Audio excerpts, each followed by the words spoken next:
pegando esse segundo tema que nós escolhemos aí, eu vou mostrar para vocês como é que quais são os primeiros passos que vocês vão trilhar, quais são as primeiras ações que vocês vão tomar para poder desenvolver esse tema, se vocês por acaso escolhessem esse tema. Então, o que é que eu devo estudar, né, para poder desenvolver isso? Porque vocês têm que saber que o segundo passo nosso agora, né, no TCC, depois que eu escolhi meu tema, é ler alguma coisa relativa a esse tema que eu escolhi.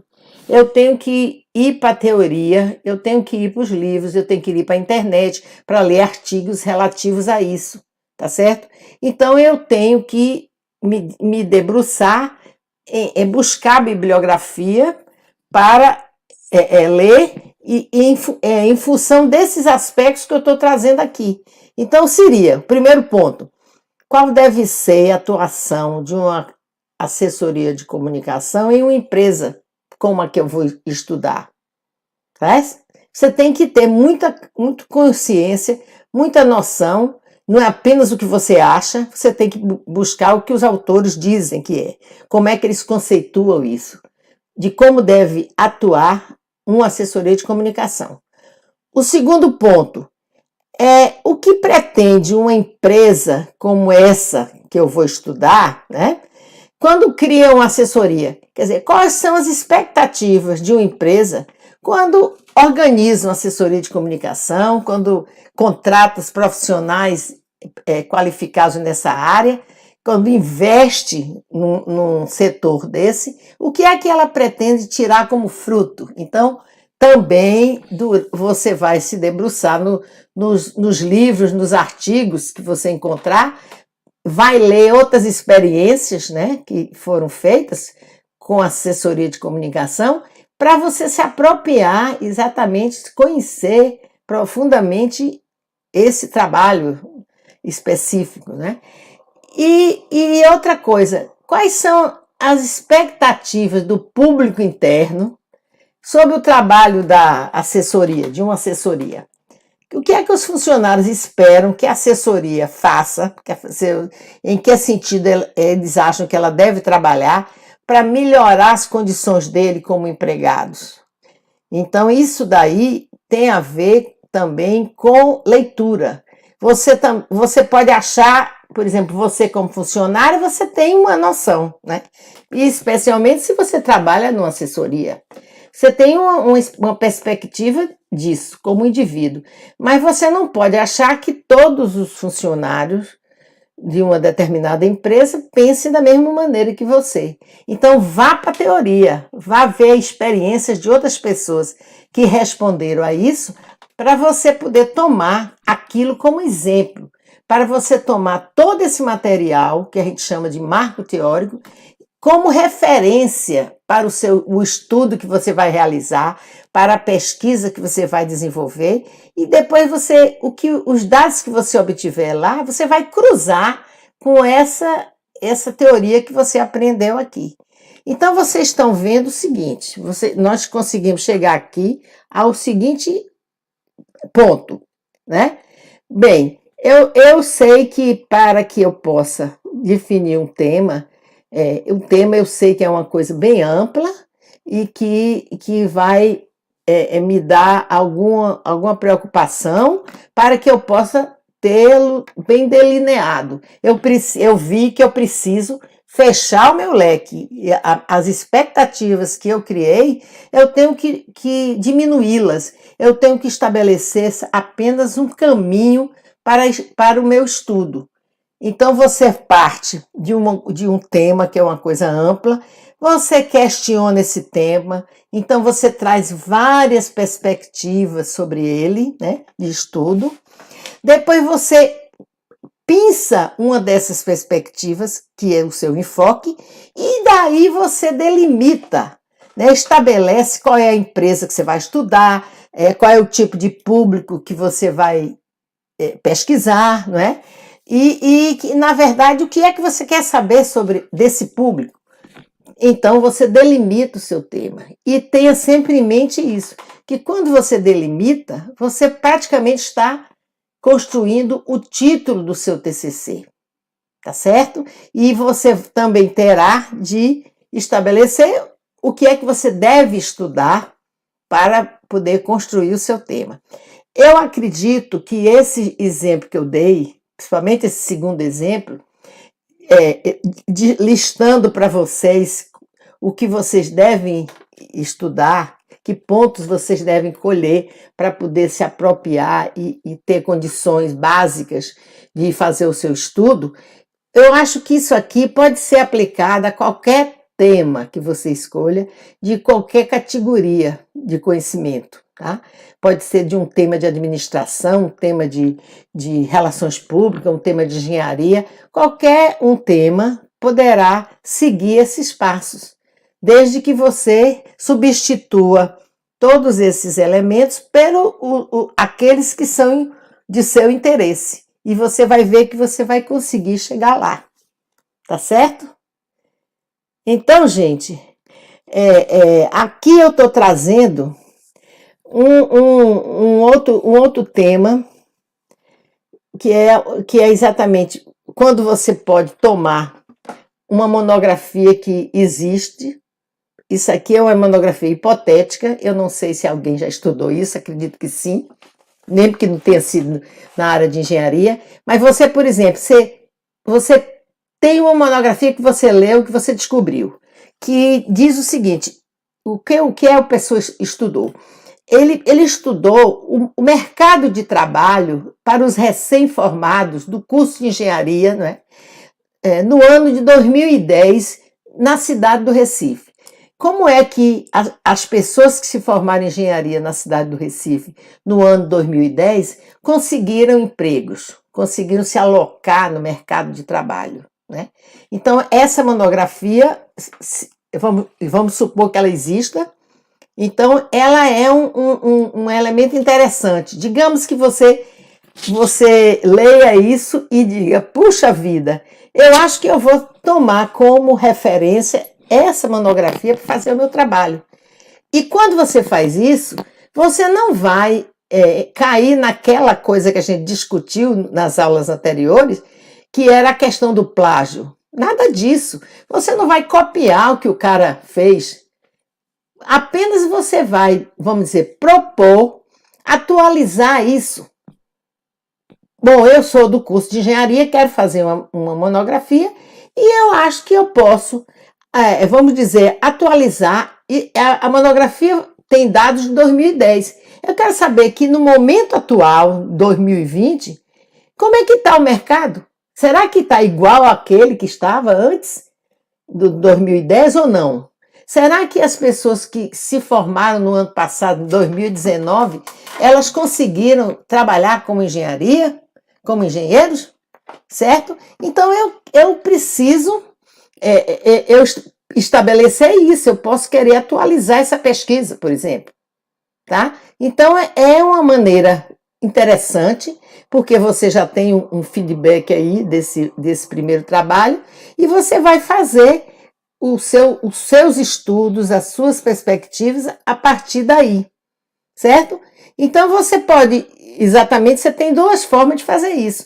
A primeira é você atualizar o estudo, repetir no ano 2020, quer dizer, no momento atual em que você vai fazer sua monografia, você, na mesma cidade do Recife, se você mora lá, ou se por exemplo, o estudo foi feito no Pará, por exemplo, você pode perfeitamente, se você mora no Pará, você pode propor atualizar simplesmente a atuação do mercado no momento atual, né? Tomando como referência comparativa o ano de 2010 que foi feito o estudo. Então você vai propor um estudo comparativo. O ambiente, o meio ambiente,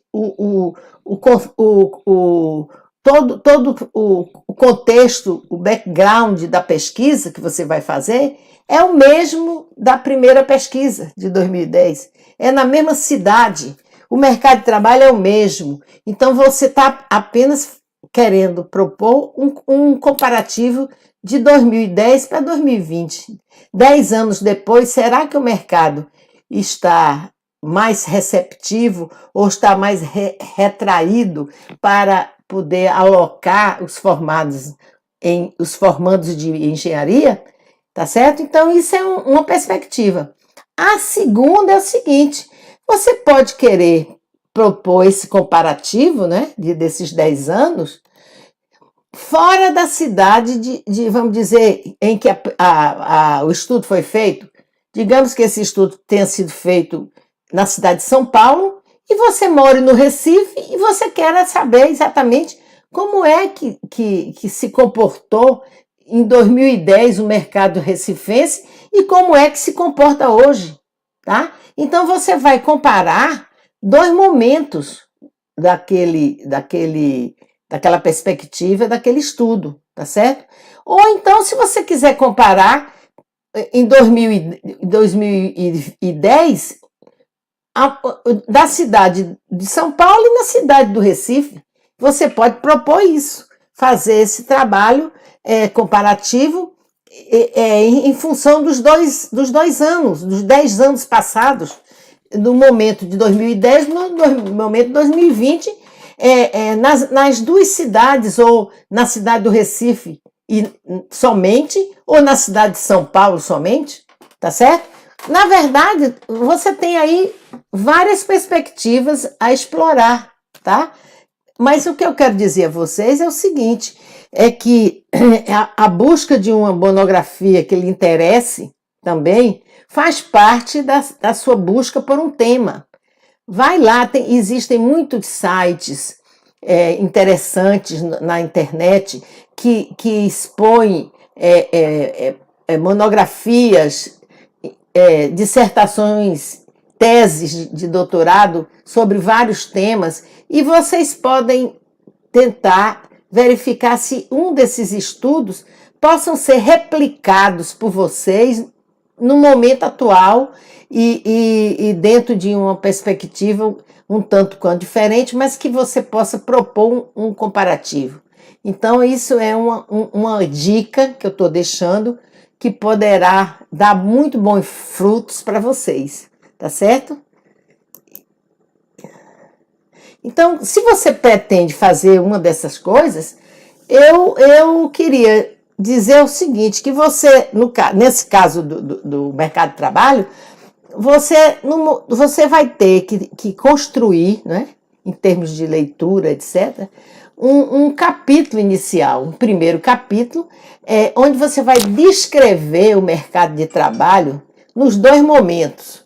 No momento de 2010, que foi o da pesquisa, que provavelmente você vai ter muitas informações nessa monografia que você tomou como referência, tá certo? Então, é muito válido que você possa trabalhar com esses dados que ele alocou, desde que você faça referência. Você não diga que aquilo foi você que escreveu, você vai dizer, isso aqui foi tirado da monografia tal, de fulano de tal, etc e tal, certo? Então, mas aí, para você, é uma ajuda muito grande, porque o cara deve ter exatamente trabalhado sobre o mercado de trabalho dele e ele ainda mais produzir os dados. As conclusões dele são muito interessantes para você poder fazer esse seu primeiro capítulo. Apenas você vai ter que pesquisar, em termos de bibliografia, como se apresenta o momento atual para o mercado de trabalho, certo? Então, seria o momento econômico atual, né, da cidade que você está trabalhando, né, que você propõe como o ponto de onde vai ocorrer toda a sua pesquisa, e você vai fazer um capítulo relativo a isso. E outra coisa, se você, na verdade, em vez de você fazer isso, esse comparativo, essa referência entre o mercado de trabalho em dois momentos, numa mesma cidade, você deverá fazer isso. Agora, se você quiser escolher um ambiente físico de outra cidade, né, o mercado de trabalho de outra cidade, você terá que descrever além de fazer esse primeiro trabalho, esse primeiro capítulo, você terá de escrever quais são as diferenças que existem desses dois ambientes, do ambiente da cidade da monografia, onde foi feita a monografia, e a cidade que você está tomando como análise, certo? Então, digamos, se fosse Recife e São Paulo, você teria que levantar as diferenças socioeconômicas, políticas, etc., das duas cidades, né? Que são bem diferentes, são de regiões do Brasil diferentes, com realidades diferentes, e cidades com o tamanho também diferente, com problemas estruturais também bem distintos, né? Então, você teria que caracterizar isso num segundo capítulo, para que ficasse bem claro. Bom, então, gente, eu espero que vocês tenham entendido o que eu falei. Eu acho que não fui muito... Eu não usei uma linguagem muito difícil. Acredito que tenha me explicado corretamente, não é? E que vocês tenham gostado, tá? E se vocês gostarem, venham outra vez, porque nós vamos continuar. Nós vamos agora falar na próxima aula sobre o marco teórico. Vou dar muitas dicas para vocês fazerem o marco teórico com muita facilidade, certo? Vou mostrar a vocês vários sites onde vocês podem recorrer para ter material bibliográfico. Vou dar dicas de como fazer isso, tá certo? Então vai ser, eu acho que vocês vão gostar. E qualquer dúvida que vocês tiveram sobre o que eu falei aqui, me mandam um comentário aqui embaixo, que eu prometo responder a todos, tá? Tirando as dúvidas. E agora eu peço a vocês somente que deem lá aquele likezinho, né? Bota o dedinho lá e dê o like. E também, se gostaram, que se querem continuar aqui no canal, e se inscrevam, porque isso vai ajudar a fazer mais divulgados os nossos vídeos e trazer mais gente para poder assistir as nossas aulas. Muito obrigada por vocês terem vindo e até a próxima aula, até o nosso próximo encontro. Tchau!